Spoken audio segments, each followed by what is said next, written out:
nosso bate-papo hoje é com a senadora Cátia Abreu, do estado de Tocantins.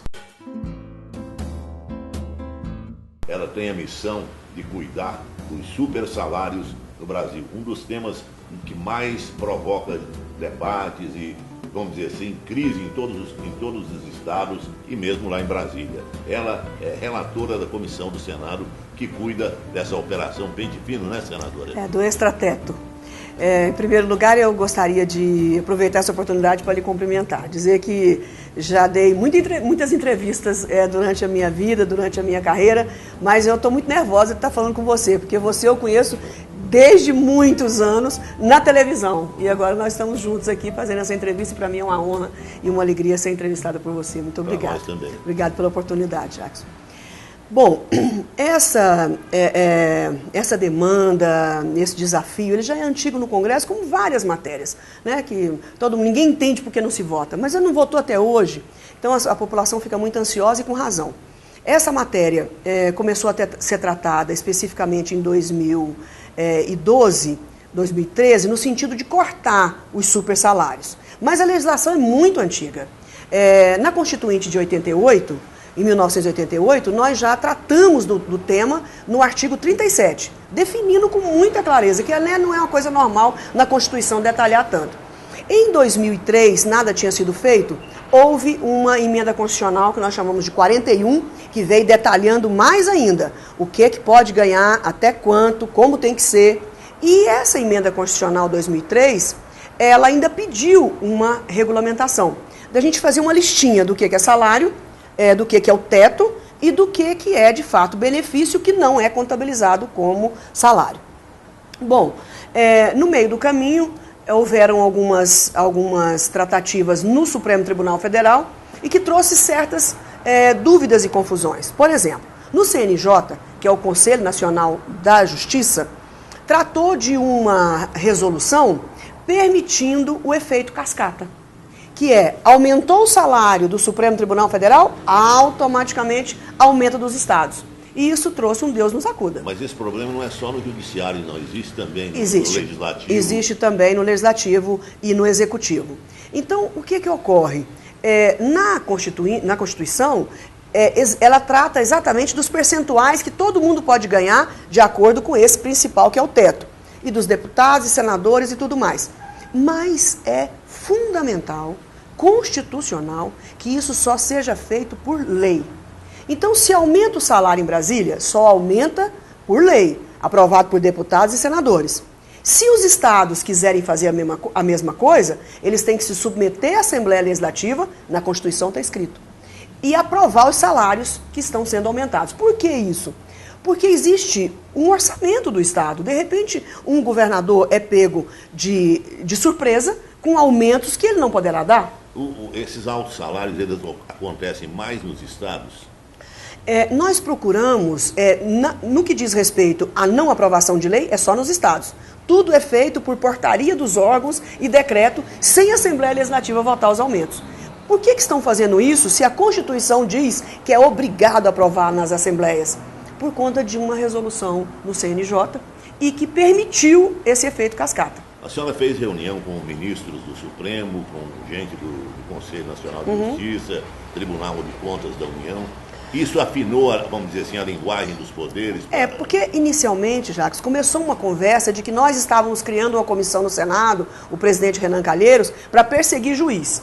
E eu fico muito incrédula com tudo isso, porque eu, principalmente, não aceitaria ser usada para uma coisa do mal, para uma coisa que fizesse mal ao país, que fosse nociva ao país.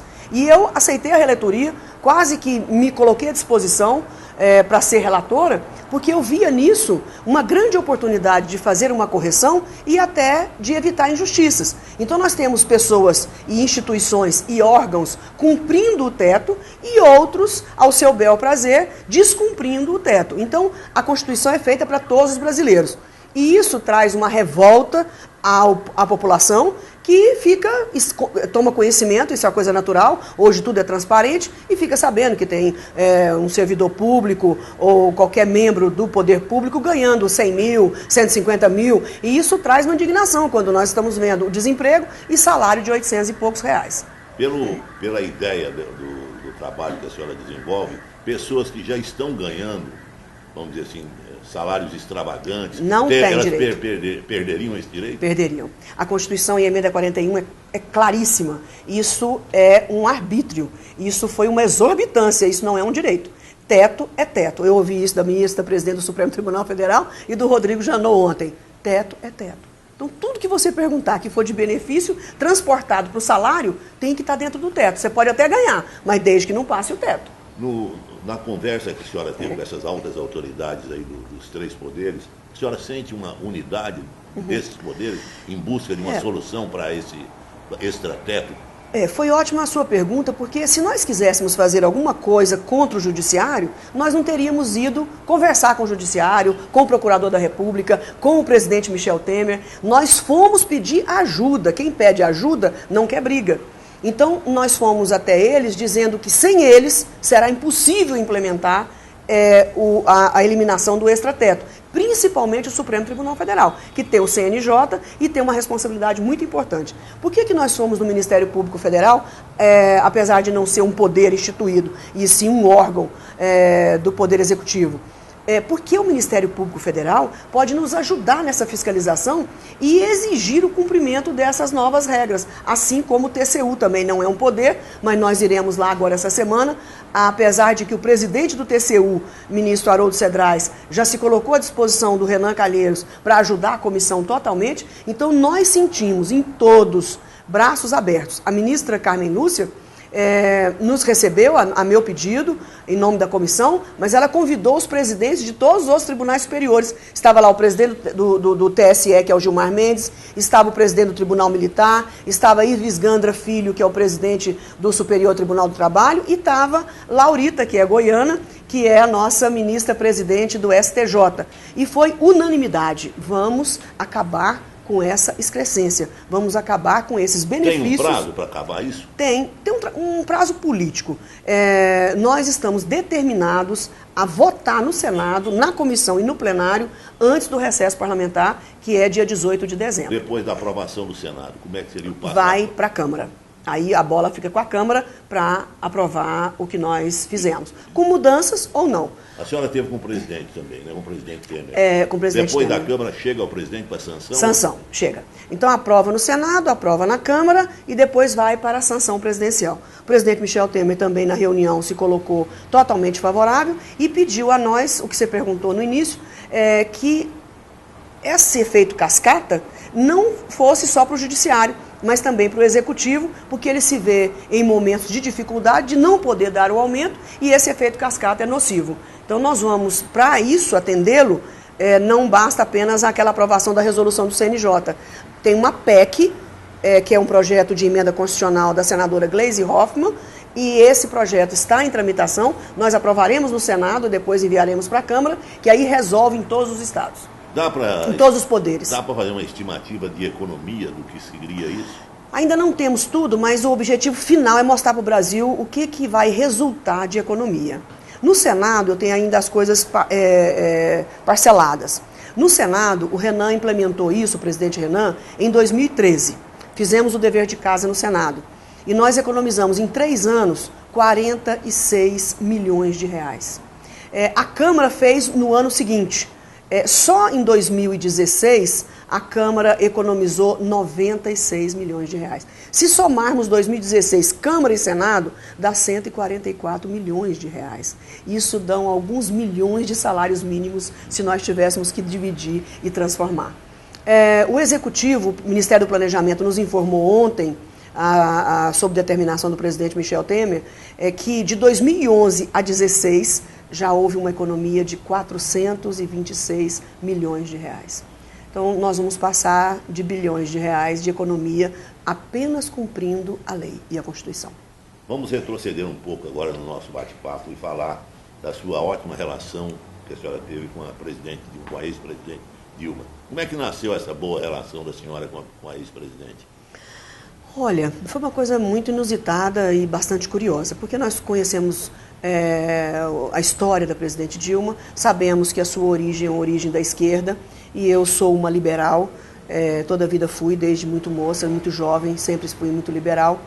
E do ponto de vista institucional, eu era presidente da CNA e ela presidente eleita da República, eu tinha apoiado José Serra, e ela então me convidou para uma audiência para que nós pudéssemos tratar sobre o setor agropecuário. E eu não podia recusar, como não recusei a ida ao Michel Temer ontem, fui contra o impeachment, mas fui lá para resolver problemas do país e isso não me impede, eu sou uma senadora independente. Então, a minha primeira audiência com a presidente Dilma, eu fui assim, sem muito ânimo, sabendo que ela era uma mulher trabalhadora, uma mulher correta, uma mulher de palavra, mas enfim, as pessoas da esquerda têm muita dificuldade com o ruralismo, com o setor agropecuário. Então eu falei, olha, eu vou levar 2 assuntos, 2 temas, e vamos ver o que vai dar. E levei o tema política agrícola, modernização da política agrícola brasileira, um novo patamar, uma nova vida, e levei o problema da infraestrutura. Infraestrutura eu sabia que ela gostava, e é um assunto que ela entende, mas política agrícola eu sabia que ela ia ter dificuldades. E foi uma audiência que eu levei apenas uma pessoa, uma técnica, e essa audiência durou 2 horas. Ela tinha me dado 20 minutos e a audiência durou 2 horas. Naquele momento houve uma empatia nas discussões, porque ela se entusiasmou tanto e ficou tão surpresa com as novidades do agro que ela não conhecia, que ela foi tomando gosto. Quer dizer, na nossa conversa eu consegui tirar para ela a imagem do preconceito. Aí ela bateu na mesma hora e falou assim, agora eu consigo compreender porque vocês não conseguem pagar as contas. Então essa frase eu nunca me esqueci dela. E dali partiu essa amizade em função do trabalho, em função do setor agropecuário. E eu não tenho nenhum constrangimento em dizer, não desmerecendo os demais presidentes da República que o Brasil já teve, mas desde a ditadura, desde o período militar até agora, que eu acompanho, desde Sarney para cá, o primeiro presidente eleito democraticamente, nós nunca tivemos a atenção tão especial ao setor agropecuário como nós tivemos pela presidente Dilma. Essa esquerda. Foi no primeiro mandato. Foi no primeiro mandato dela. E depois, no segundo mandato, a senhora foi convidada. Isso, eu já tinha sido convidada antes. No meio do mandato dela, ela queria que eu fosse a ministra da Agricultura. E eu falei, presidente, eu gostaria muito de ter essa oportunidade, mas tem um problema ético para mim. Eu não apoiei a senhora para presidente, eu apoiei José Serra. Então eu não me sinto confortável, não me sinto legítima em ser sua ministra. Isso aconteceu 2 ou 3 vezes o convite. Eu não sinto a vontade de ser sua ministra se eu não apoiei a senhora. Sua honestidade parece que foi então, a essência da simpatia. Aí ela, quando chegou mais próximo, eu falei, se eu apoiar a senhora na próxima eleição, a senhora me convide que eu aceitarei. Então no próximo governo você vai ser? Vou. Aí ela voltou ao assunto 2, 3 vezes, e aí quando ela ganhou a eleição, ela me chamou em dezembro na casa dela, só nós 2, e ela então oficializou. Agora você vai ser a ministra. Eu falei, agora eu vou ser a ministra, porque agora eu apoiei a senhora. E vocês têm conversado depois do impeachment? Ontem nós conversamos longamente pelo telefone, quase toda semana, 2, 3 vezes por semana a gente fala. Ela está em Porto Alegre. Ela está em Porto Alegre. Já fez uma visita? Aí? Não, nós vamos nos encontrar no Rio, onde nós vamos fazer uma pequena reunião das meninas, que nós vamos comemorar o Natal. Então vai ser entre o dia 8, 9, 7 a 9, e as meninas, a presidente Dilma, eu, a Isabela, ex-ministra do Meio Ambiente, Tereza Campelo, ministra da Ação Social, e Leonora Menecute, que é a ministra da Mulher. Então vai ser um clube da Luluzinha e nós vamos então fazer um amigo oculto entre nós. Senadora, e vamos estar essa juntas. boa relação da senhora com a ex-presidente Dilma, que é do PT, não causa, vamos dizer assim, desconforto no PMDB para a senhora, não?